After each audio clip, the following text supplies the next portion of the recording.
Hello everybody, it is Avalon. I know, it's been a while since I've done a video. I don't know, I've lost inspiration or something. I don't know, maybe it's because Bernie's home every day, or, I don't know what it is. But anyway, I just wanted to touch base with you guys and answer a question that someone asked me the other day. I constantly have people reaching out to me on Messenger, asking me questions about Kratom, asking me questions about recovery, asking me how they should, use Kratom to come off of whatever they're on that they want to be off of. And so this person asked me about the addictiveness of Kratom. And I looked through my videos, and I know that I've mentioned it before, but I couldn't find it. And so I am going to do a video about the addictiveness of Kratom, since I can't find anything that I had spoken on it before. So I first off want to say that I'm an opiate addict, a heroin addict, clean 5.5 years.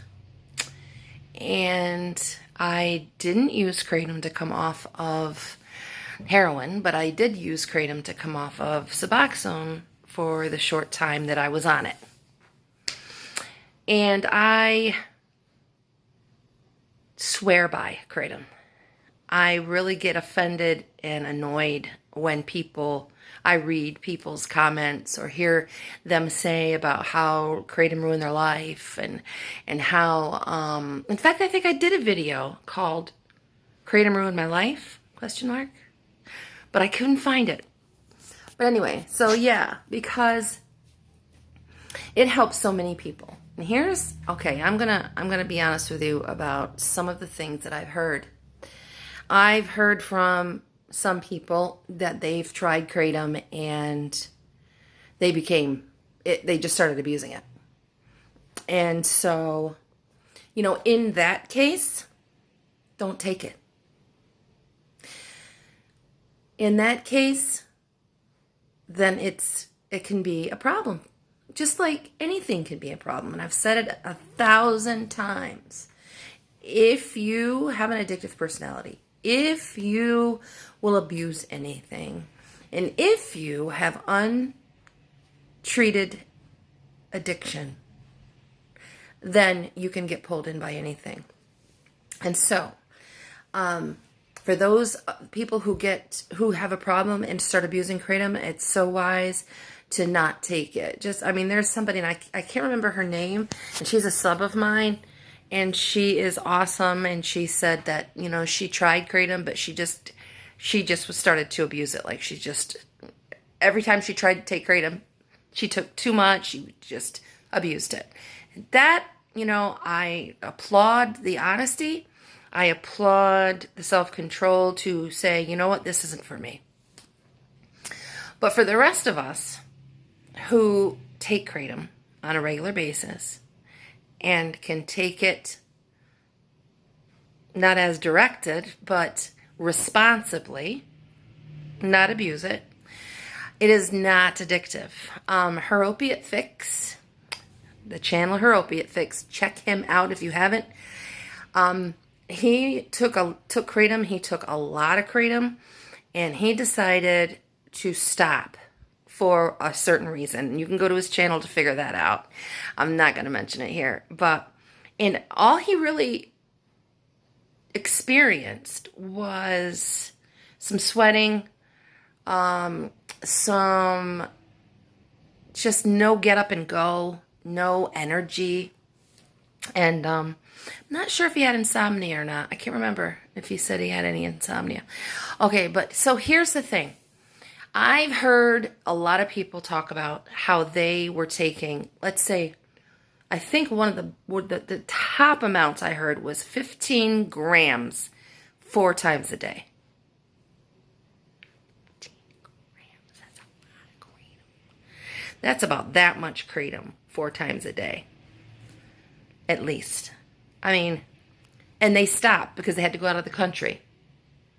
And they experienced no withdrawal at all. and they had been taking it forever. I've heard numerous stories about this. Same kind of thing. I've also heard horror stories about people that just took it by the spoonfuls all day long, every day, and they had horrible withdrawals. Okay, well, let me just clear that up just a tiny bit for you. I withdrawed off of 20 bags of heroin a day, plus shooting Dilaudids and any other opiate I could get into my body. 20 bags of heroin a day. I withdrawed off of that. I know what real withdrawal feels like. I know the horror of it. I know the profuse sweating and the freezing at the same time. The kicking. Your body needs to kick. You can't lay still. You have shit coming out one end and puke coming out the other end at the same time. And then when your body has nothing else to throw up, you start throwing up this yellow bile. Just dry heaving it and dry heaving it and dry heaving it. And all that comes up is this yellow, nasty bile. And I withdrawed for 10 days straight. And I'm talking, I lost 10 pounds in 12 days. 10 pounds in 12 days. Withdrawed 12 days. Yeah, let me do that again. I withdrawed 12 days and I lost 10 pounds in those 12 days. I had no liquid left in my body. Nothing. My blood pressure, when I went to rehab out of the hospital because part of my withdrawal was, for 3 or 4 days of it was in the hospital. And they released me into rehab and I was still withdrawn.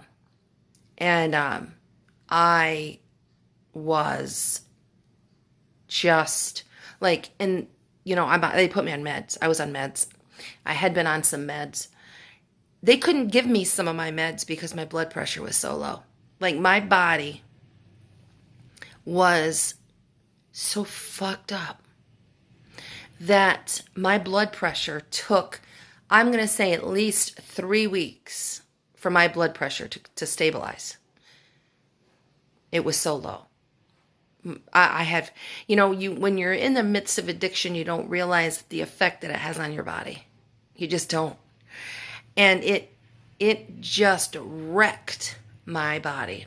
And so that is what real withdrawal is like. And so when someone asks me about the withdrawals of Kratom, I kind of chuckle because to me, I know what real withdrawal is. And so if somebody stops Kratom and they experience some sweating or, some moodiness or maybe some lack of sleep for a couple days, you know what? Because here's the thing. Kratom is not an opiate. It's in the coffee family. It's not an opiate. You are not going to get opiate withdrawals when you stop Kratom. When you stop coffee, there's withdrawals. They're not horrible. Headaches, not sure what else. I've never been addicted to caffeine, so I don't know. But whenever you are taking something into your body and you stop, then your body's going to react. I experienced Cymbalta withdrawal. And I had to really wean off slowly because it was awful.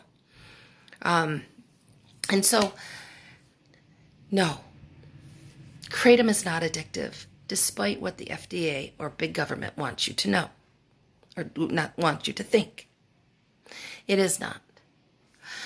And when you hear someone talk about withdrawals, find out what exactly they mean by Kratom has horrible withdrawals. Because if you haven't been through it, you don't know. I know. So you can take Kratom and be safe. If you can't take Kratom and be safe, don't take Kratom. That's basically it. And so there's a lot of info out there, and there's a lot of stories. There's a lot of horror stories. But you know what? I've been taking Kratom long enough to know what my body needs and how much I need. And my body will tell me if it's too much.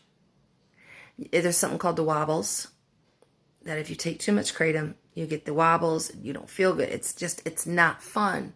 So for me to hear somebody abused Kratom, I just can't understand that, because I know what it felt like. Like when I was first really trying to find out what my right dosage should be, and I took too much, I was not enjoying life. It makes you sick. Nausea, vomiting, the wobbles. Yeah, so it's kind of trial and error. And you can figure out what your body needs. All right, I think that I've rambled on enough. I hope you all are surviving this thing that we are going through and not, getting depressed and not, trying to kill each other because you've been around each other for too long. But brightest blessings and God is bless.